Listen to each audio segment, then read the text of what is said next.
എല്ലാവർക്കും നമസ്കാരം. മഹാകുംഭമേളയിൽ പ്രയാഗ്രാജിൽ ത്രിവേണി സംഗമസ്ഥാനത്ത് തീർത്ഥസ്നാനം ചെയ്തു. വസ്ത്രം മാറി ഒരു പുതിയ ഊർജ്ജത്തോടു കൂടി തീർന്നിരിക്കുകയാണ്. പ്രയാഗ്രാജിലെ വ്യത്യസ്തങ്ങളായ കാഴ്ചകൾ കണ്ടുകൊണ്ട് തിരിക്കുകയാണ്. ഒരു കുട്ടി സ്വാമിയെ കണ്ട് ദേഹമാസകലം ഭസ്മൊക്കെ പൂശി ഒരു ഉടുക്കും കൊട്ടി ഇരിക്കുക.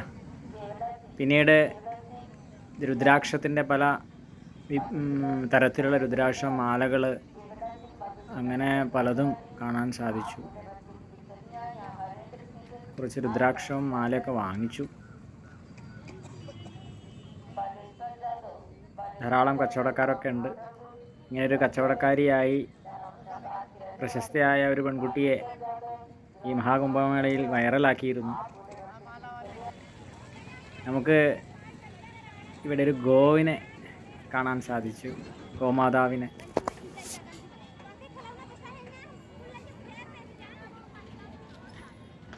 കുംഭമേളയുടെ ഏകദേശം ഒരു അവസാന ഘട്ടമായതുകൊണ്ട് തന്നെ പല ഘാട്ടുകളും പൊളിച്ചൊക്കെ തുടങ്ങി.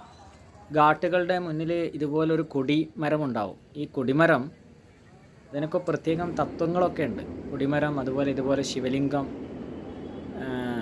ഓരോ ഘാട്ടിലും ഉണ്ടാവും. അവിടെയാണ് സങ്കല്പമുണ്ട്, അതിന് തത്വമുണ്ട്. ഓരോ കൊടിയും അതിനെ ചുറ്റിയിരിക്കുന്ന കൊടിക്കൂറ ഒക്കെ നമ്മളുടെ ഷഡാധാര ചക്രങ്ങളും കുണ്ടലിനിയുമൊക്കെയാണ് സൂചിപ്പിക്കുന്നത്. പിന്നീട് അഘോരികളെ കാണാൻ സാധിച്ചു. അവരുടെ ഘാട്ടുകളിൽ അഘോരികൾ, നാഗസന്യാസിമാർ, നഗ്നരായിരിക്കുന്ന നഗ്നസന്യാസിമാർ ഒക്കെ കണ്ടു. പക്ഷെ അവരുടെ അടുത്തേക്കൊന്നും പോകാൻ നിന്നില്ല. അവരുടെ സ്വസ്ഥമായ ജീവിതത്തിലേക്ക് നമ്മൾ കയറി ചെന്ന് ഫോട്ടോ എടുക്കാനും വീഡിയോ എടുക്കാനൊന്നും മുതിർന്നില്ല. പ്രയാഗ്രാജിൽ നിന്നുള്ള അസ്തമയത്തിൻ്റെ ദൃശ്യമാണ് കാണുന്നത്. റെയിൽവേ ബ്രിഡ്ജാണ് കാണുന്നത്, റെയിൽവേ പാളം. അസ്തമയ സൂര്യനെ ദൂരെ നിന്ന് കാണാൻ സാധിക്കുന്നുണ്ട്. പതുക്കെ യാത്രയായി. ഞാൻ അവിടെ ഒരു മലയാളിയെ പരിചയപ്പെട്ടു. അദ്ദേഹം താമസിക്കുന്ന സ്ഥലത്തൊന്ന് പോയതാണ്. ഒരു കുടിൽ, അവിടെ താമസിക്കുന്ന സ്ഥലം വളരെ കുറേ പേർക്ക് താമസിക്കുന്ന ഡോർമെറ്ററി പോലെയുള്ള സ്ഥലമാണ്. കുറച്ച് സമയം അവിടെ ഇരുന്നു. ശേഷം രാത്രി തന്നെ തിരിക്കാനുള്ളൊരു പദ്ധതിയാണ്. നാളെ പുലർച്ചയ്ക്കാണ് ട്രെയിന്, നാട്ടിലേക്കുള്ള ട്രെയിന്. പുലർച്ചെ 3:30 മണിക്ക് ട്രെയിന് പ്രയാഗ്രാജ് റെയിൽവേ സ്റ്റേഷനിൽ നിന്ന്. അതുകൊണ്ട് രാത്രി ഒരു 12 മണി കഴിഞ്ഞതിന് ശേഷം റെയിൽവേ സ്റ്റേഷനിലേക്ക് പോകാമെന്നുള്ളൊരു പദ്ധതിയിലാണ്. രാത്രി 12 മണി കഴിഞ്ഞ് പിറ്റേ ദിവസമായി. അവിടെ നിന്ന് പുറപ്പെട്ടു. 5-ാമത്തെ ദിവസം യാത്ര. റെയിൽവേ സ്റ്റേഷനിലേക്കുള്ള യാത്രയാണ്. പ്രയാഗ്രാജിലൂടെയുള്ള രാത്രിയത്തെ ഭംഗി, പ്രയാഗ്രാജിൻ്റെ രാത്രി ഭംഗി ആസ്വദിച്ചുകൊണ്ട് പതുക്കെ നടക്കുകയാണ്. നല്ല തണുപ്പുമുണ്ട്. ആ തണുപ്പിൽ വിജനമായ ആ റോഡിലൂടെ വലിയ തിരക്കൊന്നുമില്ല. ലൈറ്റുകളും ആ ഒരു ഭംഗി ആസ്വദിച്ചുകൊണ്ട് പലതരം കാഴ്ചകളും ഉണ്ടായിരുന്നു രാത്രി.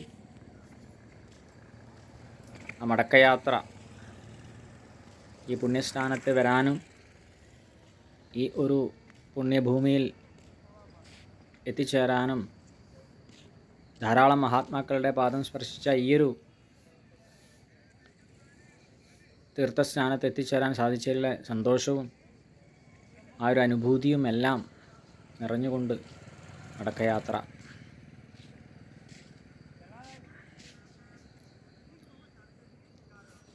പ്രയാഗ്രാജിൻ്റെ രാത്രി ദൃശ്യങ്ങൾ വളരെ വളരെ മനോഹരമായിട്ട് കാണാം.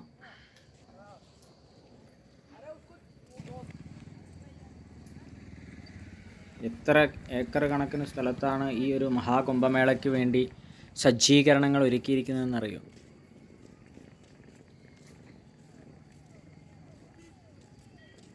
ഗംഗാനദി, യമുനാ നദി സംഗമിക്കുന്നു. ദൃശ്യമായി സരസ്വതിയും. ആ രാത്രികാല ദൃശ്യം, ആ പാലം കടന്നുകൊണ്ട് പോവുകയാണ്.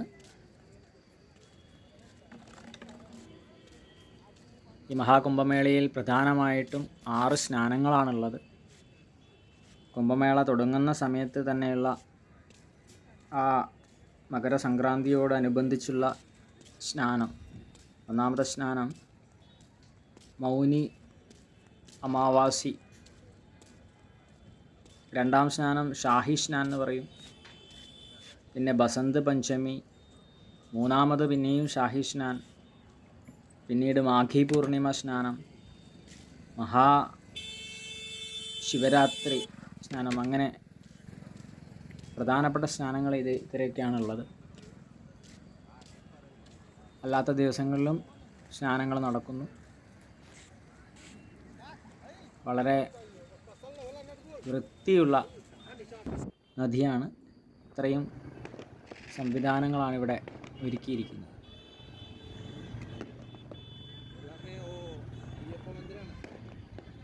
അവിടെ നിന്നും പതുക്കെ ഒരു ബൈക്ക് തിരിച്ചു പോകാൻ കിട്ടി. ആ ബൈക്കിലാണ് യാത്ര. റെയിൽവേ സ്റ്റേഷനിലേക്ക് ഒരു ബൈക്ക് അങ്ങോട്ടേക്ക് വന്നതുപോലെ തന്നെ തിരിച്ചും ഒരു ബൈക്ക് കിട്ടി. ആ ബൈക്കിൽ കയറി റെയിൽവേ സ്റ്റേഷനിലേക്ക് യാത്ര. ഊടുവഴികളിലൂടെ ട്രാഫിക്കൊന്നും ഇല്ലാതെ ഷോർട്ട് കട്ടിലൂടെ ആ ബൈക്ക് യാത്രികൻ റെയിൽവേ സ്റ്റേഷനിലേക്ക് പോയിക്കൊണ്ടിരിക്കുകയാണ്.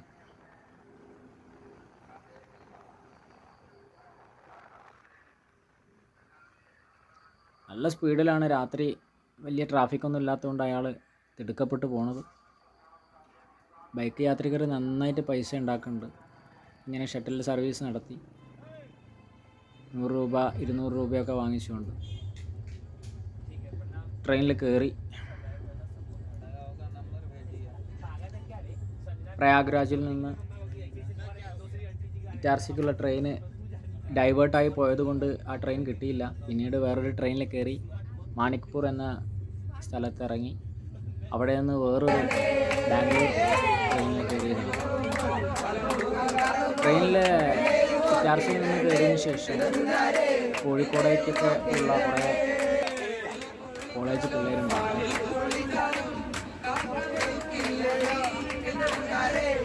അവരുടെ ബഹളാക്കി.